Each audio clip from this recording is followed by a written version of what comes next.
ଜୀବନର ସମସ୍ତ ସମସ୍ୟାର ସମାଧାନ ହିଁ ଶ୍ରୀମଦ ଭଗବତ ଗୀତା।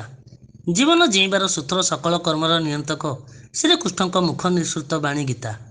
ଶ୍ରୀ ଚୈତନ୍ୟ ଗୌଡ଼ୀୟ ମଠ ପୁରୀ ବଡ଼ଦାଣ୍ଡଠାରେ ଗୀତା ଜ୍ଞାନ ଦର୍ଶନ ପରିଷଦ ବାସୁଦେବପୁର ଭଦ୍ରକ ଓଡ଼ିଶା ତରଫରୁ ସ୍ୱର୍ଣ୍ଣକ୍ଷେତ୍ର ଦିବସ ପାଳିତ ହୋଇଥିଲା। ସଂଯୋଜକ ହୃଷିକେଶ ପ୍ରଧାନ ସମସ୍ତ ଅତିଥିମାନଙ୍କୁ ମଞ୍ଚାସୀନ କରାଇଥିଲେ। ସମ୍ପାଦିକା ସରସ୍ୱତୀ ବାରିକ ଅତିଥିମାନଙ୍କୁ ପରିଚୟ ପ୍ରଦାନ କରିଥିଲେ ଓ ସଭାର ଆଭିମୁଖ୍ୟ ବାର୍ଷିକ ବିବରଣୀ ପାଠ କରିଥିଲେ। ସଭାପତିତ୍ୱ କରିଥିଲେ ଅନୁଷ୍ଠାନର ଉପସଭାପତି ବିଶିଷ୍ଟ ପାଲା ବିଶାରଦ ପ୍ରଫୁଲ୍ଲ ଆଚାର୍ଯ୍ୟ ଯାଜପୁର।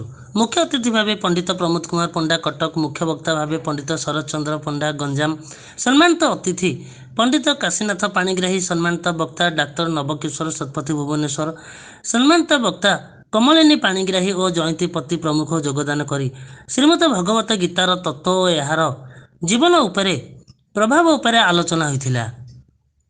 ସମବେତ ଗୀତା ଶ୍ଲୋକ ପାଠ ଓ ଅର୍ଜୁନ ବିଶାରଦ ଯୋଗ ଶ୍ଲୋକ 1ରୁ 5 ଉଚ୍ଚ ସ୍ୱରରେ ପାଠ କରାଯାଇଥିଲା।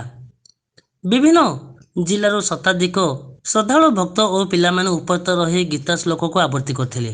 ଅତିଥିମାନଙ୍କୁ ଗୀତା ଜ୍ଞାନ ସାରଥୀ 2024 ସମ୍ମାନରେ ସମ୍ମାନିତ କରାଯାଇଥିଲା ଓ ପିଲାମାନଙ୍କୁ ସାର୍ଟିଫିକେଟ ଓ ଗୀତା ପୁସ୍ତକ ବଣ୍ଟନ କରାଯାଇଥିଲା।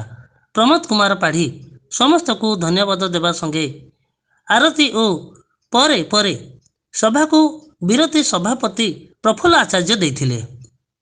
Bureau report Odisha plus.